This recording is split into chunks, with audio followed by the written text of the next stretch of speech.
Hello everyone, स्वागत है आप सभी का आपके अपने YouTube चैनल परीक्षा हॉल 24/7 पे। दोस्तों, अगर आप किसी भी competitive exams specially JSSC JPSC जैसे एग्जाम्स की तैयारी कर रहे हैं और उसमें जनरल स्टडीज पूछे जाते हो जैसे कि हिस्ट्री, पॉलिटी, ज्योग्राफी, इकोनॉमिक्स, तो आप लोगों के लिए यहाँ पर एक बेस्ट सीरीज जिसमें कि आपका पूरा रिवीजन हो जाएगा एग्जामिनेशन पॉइंट ऑफ व्यू से और एक बार में आपको सारी की सारी चीजें आपके दिमाग में छप जाएंगी और एग्जाम में ये प्रश्न आपको देखने को जरूर मिलेंगे। तो यहाँ पर हम 500 वन लाइनर यानी कि टोटल 2000 बेस्ट वन लाइनर करेंगे हिस्ट्री, पॉलिटी, ज्योग्राफी, इकोनॉमिक्स को मिला करके। हिस्ट्री के 500, पॉलिटी के 500, ज्योग्राफी के 500 और इकोनॉमिक्स के 500 और इसके बाद हमारा पूरा कंप्लीट रिवीजन हो जाएगा। और साइंस का जो 1000 एमसीक्यू का जो सीरीज चल रहा है वो तो कंप्लीट होगा ही। तो ये टोटल हम लोग यहां पर इतना कुछ करेंगे तो हमारा जनरल स्टडीज से सवाल नहीं छूटेगा। ये हमारा हिस्ट्री से हम लोग स्टार्ट ले रहे हैं जिसमें कि हिस्ट्री के 500 बेस्ट वन लाइनर को हम लोग कवर करेंगे। इसके पीडीएफ भी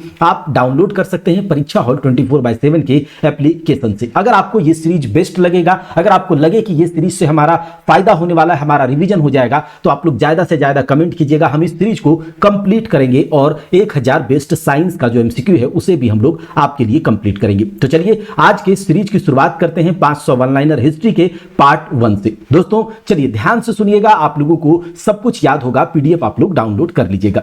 सबसे पहला जो हमारा वन लाइनर है, इतिहास के आरंभिक काल को क्या कहा जाता है? इतिहास के आरंभिक काल को पूरा पाषाण काल कहा जाता है। इतिहास के आरंभिक काल को पूरा पाषाण काल कहा जाता है।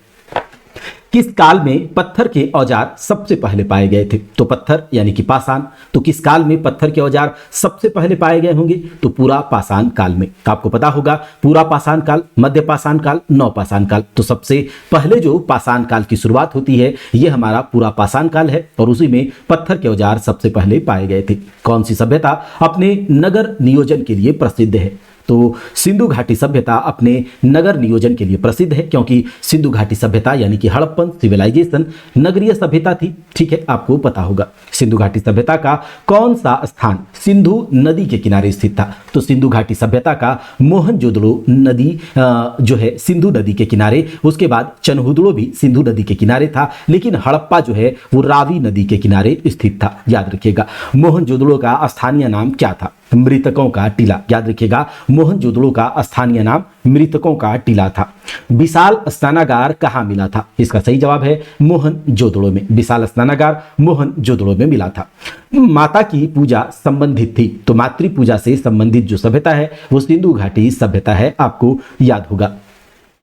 लोथल नामक स्थान, तो लोथल जो है ये आपकी सिंधु घाटी सभ्यता का एक स्थल है जो कि गुजरात के अहमदाबाद में स्थित है। तो लोथल नामक स्थान किस सभ्यता का जहाजी मालघाट था? तो लोथल जो है इसे डॉकयार्ड, इसे बंदरगाह, इसे पत्तन नगर कहा जाता है। अगर बात करें लोथल से, तो लोथल जो सिंधु घाटी सभ्यता के जितने भी स्थल थे, जितने भी साइट थे, उसमें सारे के सारे साइट में जो घरों के दरवाजे होते थे वो रोड के साइड ना खुल करके रोड के अपोजिट साइड में, उल्टे साइड में, विपरीत दिशा में खुलते थे। लेकिन एकमात्र लोथल ऐसा शहर था जिसमें कि घरों के दरवाजे रोड के साइड यानी कि सड़क किनारे खुलते थे। यह भी याद रख लीजिएगा। लोथल से हमें चावल के साक्ष्य भी मिले हैं। बात करते हैं सिंधु घाटी सभ्यता में कालीबंगा किसके लिए प्रसिद्ध था? सिंधु घाटी सभ्यता में कालीबंगा जो प्रसिद्ध है वो मिट्टी के पात्र के लिए प्रसिद्ध था। मिट्टी के पात्र के लिए प्रसिद्ध था। वैदिक आर्यों का प्रमुख भोजन क्या था? तो वैदिक आर्यों का प्रमुख भोजन दूध और इसके उत्पाद थे। दूध और इसके उत्पाद। वैदिक लोगों के द्वारा किस धातु का प्रयोग पहले किया गया था? इसका सही जवाब है तांबा। वैदिक लोगों के द्वारा तांबा का प्रयोग सबसे पहले किया गया था। किन 3 वेदों को संयुक्त रूप से वेद त्रयी कहा गया है? तो 3 वेदों को जिसे कि वेद त्रयी कहा गया वो है ऋग्वेद, सामवेद, यजुर्वेद। और ये जो अथर्ववेद है ये वेद त्रयी में नहीं आते हैं। सबसे पहला जिस वेद की रचना हुई थी ऋग्वैदिक काल में, उत्तर वैदिक काल में, आपको पता होगा वैदिक काल में, तो ये आपका है ऋग्वेद। उसके बाद सामवेद है और तब जाकर के आपका होता है कौन सा काल? तो यजुर्वेद। आगे देखिए आर्य और आर्य पूर्वों के साथ अपने संघर्षों में सफल रहे क्योंकि उन्होंने घोड़े द्वारा चलाए जा रहे रथों का प्रयोग किया था। ऋग्वैदिक, तो याद रखिएगा आर्य घोड़ों द्वारा चलाए गए रथों का प्रयोग इनके द्वारा किया गया था।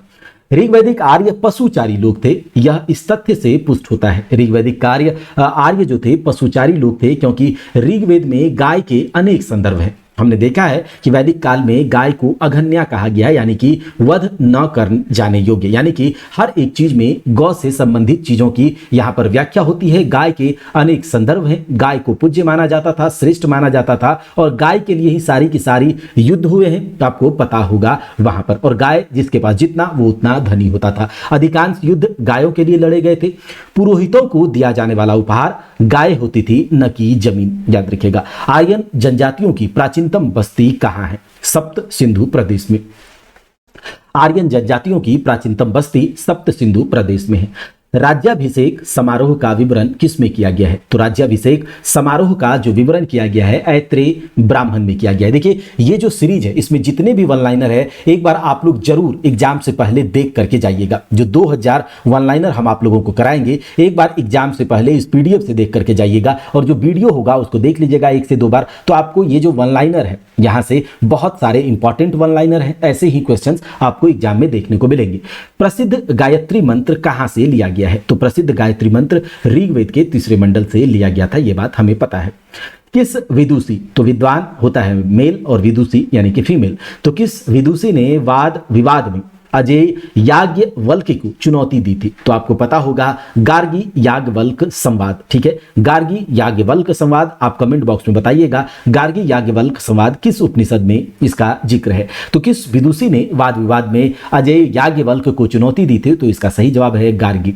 गौतम बुद्ध का जन्म स्थान किसके द्वारा अंकित किया जाता है? तो गौतम बुद्ध का जन्म स्थान अशोक मौर्य यानी कि जो महान अशोक है उसका रुम्मिनदेई स्तंभ के द्वारा गौतम बुद्ध का जन्म स्थान अंकित किया जा रहा है।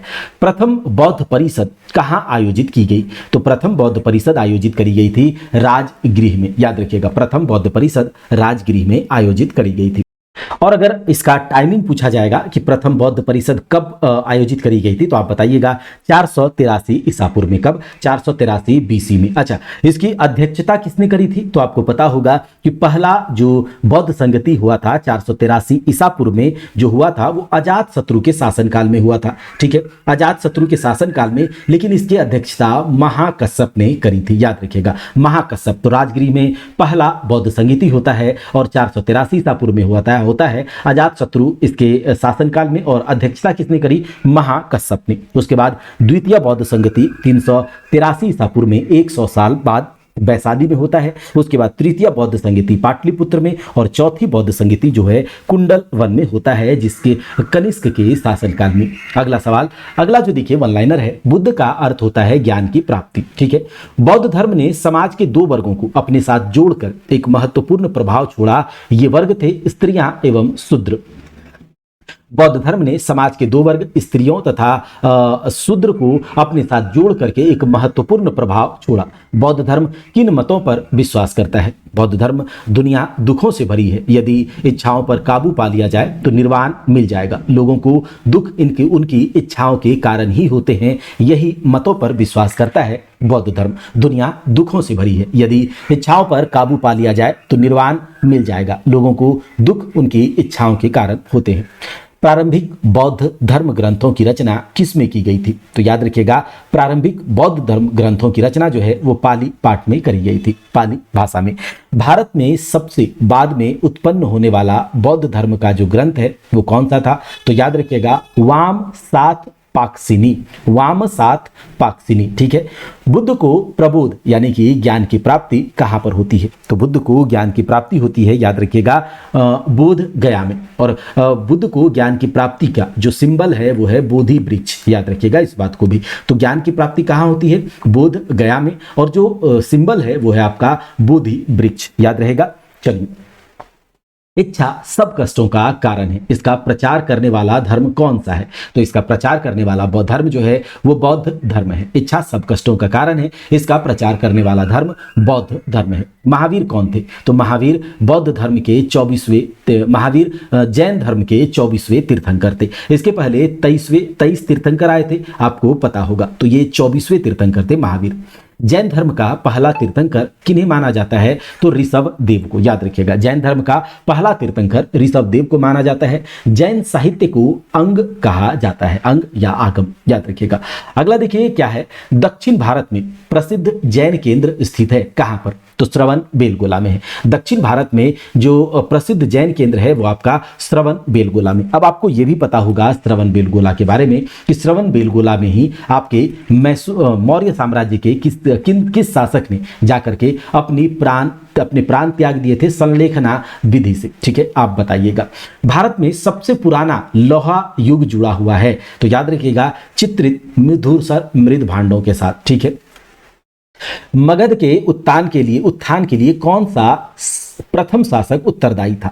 मगध के उत्थान के लिए प्रथम शासक जो उत्तरदायी था वो था बिंबिसार। याद रखिएगा, कौन था भैया साहब? तो बिंबिसार था। याद इस बात को रखेंगे। उसके बाद ठीक है, बिंबिसार के बाद कौन कौन आता है तो ये भी आपको पता होगा। ठीक है, कि मगध के उत्थान में कौन कौन शासक सामने आए थे। तो सबसे पहला जो बिंबिसार था हर्यक वंश से था। किससे? हर्यक वंश से। और हर्यक वंश में ही आता है आपका अजातशत्रु, जिसके शासन काल में पहला बौद्ध संगति होता है। उसके बाद अजातशत्रु का लड़का होता है उदयन।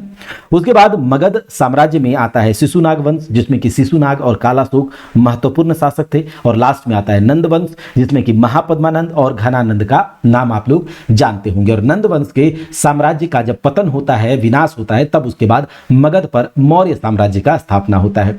प्राचीन काल में स्रोत सामग्री लिखने के लिए प्रयुक्त भाषा जो थी वो संस्कृत थी। अलेक्जेंडर यानी कि सिकंदर और पोरस ने लड़ाई किस नदी के किनारे लड़ी थी? तो याद रखिएगा झेलम नदी के किनारे। ठीक है, और इस जो युद्ध लड़ी गई थी उसको हाइडे स्पीच का युद्ध या फिर बितस्ता का युद्ध कहा जाता है। याद रखेंगे इस बात को। अलेक्जेंडर और पोरस ने जो लड़ाई लड़ी थी वो झेलम नदी के किनारे लड़ी थी। हाइडे स्पीच का युद्ध या फिर बितस्ता का युद्ध कहा जाता है। यहूदियों के धार्मिक पाठ का नाम क्या है? तो यहूदियों के धार्मिक पाठ का नाम मूसा साहिब है।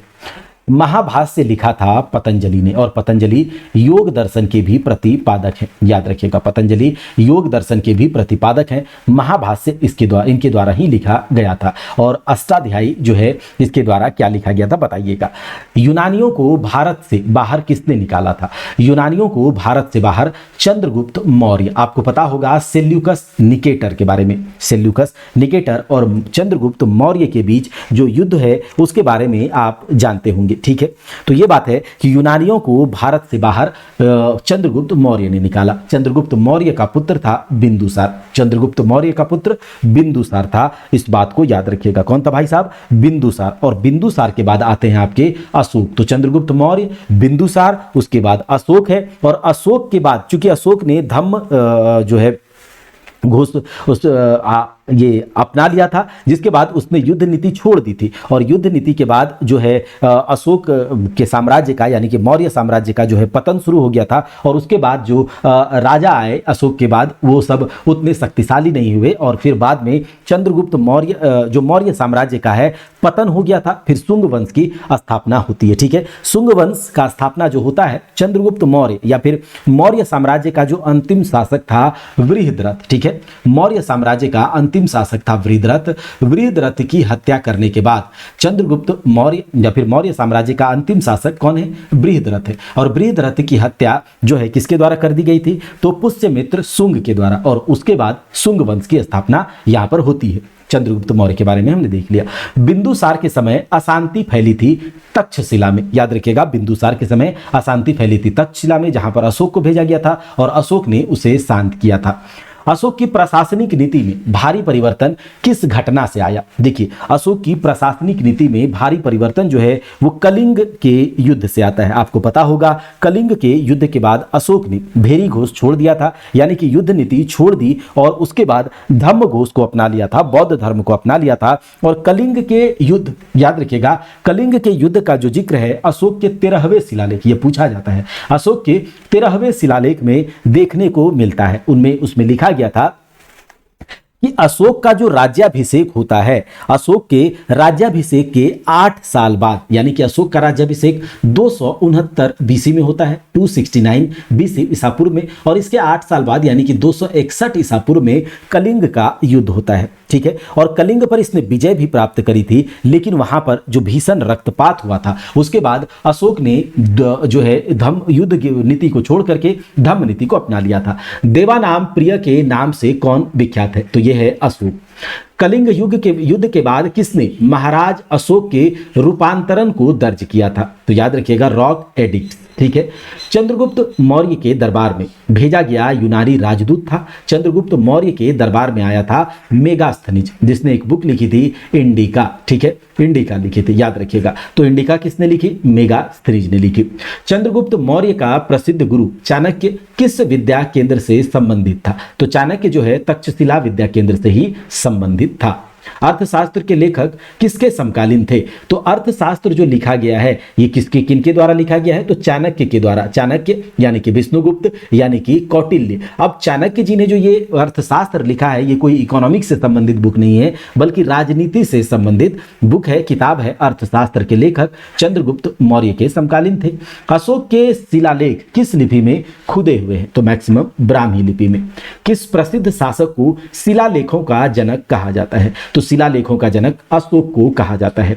मौर्य वंश के शासन के दौरान स्थानिक कौन था? मौर्य वंश के शासक के दौरान जो स्थानिक थे भाई साहब वो आपके जिला प्रशासक होते थे। मौर्य वंश के शासनकाल के दौरान स्थानिक जो होते थे वो जिला प्रशासक होते थे। याद इस बात को रख लीजिएगा। ठीक है, तो ये हमने आज 50 वन लाइनर देखे हैं और नेक्स्ट क्लास से आप लोगों को 100 वन लाइनर मिलेगा। आप लोग एक बार बताइए कि ये जो सीरीज है आप लोग के लिए हेल्पफुल रहेगा या नहीं। अगर आप लोग कहेंगे तो आप लोगों को हिस्ट्री, पॉलिटी, ज्योग्राफी, इकोनॉमिक्स के बेस्ट 2000 वन लाइनर जो कि एग्जाम के टाइम पर आप देख कर चले जाएंगे तो आप जरूर यहां से आपको फायदा मिलेगा। आपको बहुत सारे क्वेश्चन डायरेक्ट यहां से देखने को मिलेंगे, क्योंकि सारे के सारे इंपॉर्टेंट क्वेश्चन है, पूछे गए क्वेश्चन हैं, रिपीटेड क्वेश्चन है। ठीक है, याद रखिएगा। तो ये बात है, अगर आप लोग जेएसएससी जैसे एग्जाम्स की तैयारी कर रहे हैं तो आप लोगों के लिए यहां पर जो है जेएसएससी के पेपर 2 के लिए खोरठा में हम आपको हेल्प कर रहे हैं। खोरठा का बेस्ट कोर्स जो है यहां पर चल रहा है, जिसमें आपको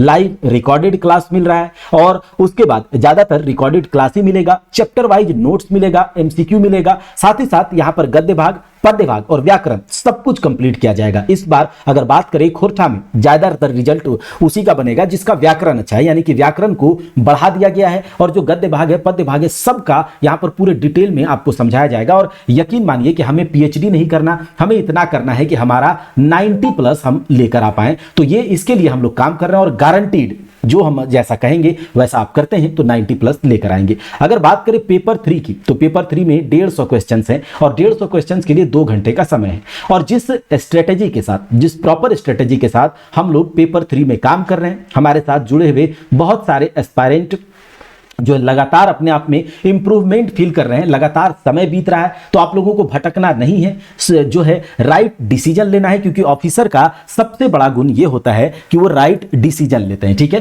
राइट डिसीजन। तो आप लोग जल्दी से डिसीजन लीजिए, क्विक डिसीजन लीजिए। कल से या परसों से जुलाई स्टार्ट हो जाएगा, तो अब आपको समय नहीं बिताना है। जुलाई, अगस्त और सितंबर ये 3 महीना रगड़ के तैयारी करेंगे, तभी आपका Hindi, English, physics, chemistry, biology, current affairs, history, polity, geography, economics, साथ ही साथ मैथ्स, रीजनिंग, झारखंड जीके का इतना बड़ा सिलेबस, कंप्यूटर का इतना बड़ा सिलेबस, खोरठा का इतना बड़ा सिलेबस और फिर हिंदी, इंग्लिश, इतना कुछ आप करेंगे। और खुद से जब करने जाएंगे और एक भटकाव में आप फंस जाएंगे, बहुत सारा वीडियो देखना, ये करना, वो करना, आखिर क्या करें, और लास्ट में आप क्या होंगे कि परेशान होकर के छोड़ देंगे। तो इसीलिए आप अगर चाहते हैं कि एक प्रॉपर स्ट्रेटेजी के तहत, गाइडेंस के तहत काम करें, तो 1500 रुपया बहुत बड़ा चीज नहीं है। आप लोग जुड़िए और उसके बाद कमाल देखिए। हमारे साथ बहुत सारे एस्पायरेंट जुड़ चुके हैं और काम कर रहे हैं, लगातार इंप्रूवमेंट उसमें महसूस हो रहा है। और यकीन मानिए जब आप हमारे साथ जुड़ते हैं तो आपकी तैयारी हमारी तैयारी होगी, यानी कि आपकी तैयारी हमारी जिम्मेदारी। जी जान लगा करके आपके पीछे काम किया जाएगा, आपको गाइड किया जाएगा और लगातार जब आप में इंप्रूवमेंट होगा तो आप खुद कहेंगे बिल्कुल हमने बेस्ट ये जो है चूज किया है।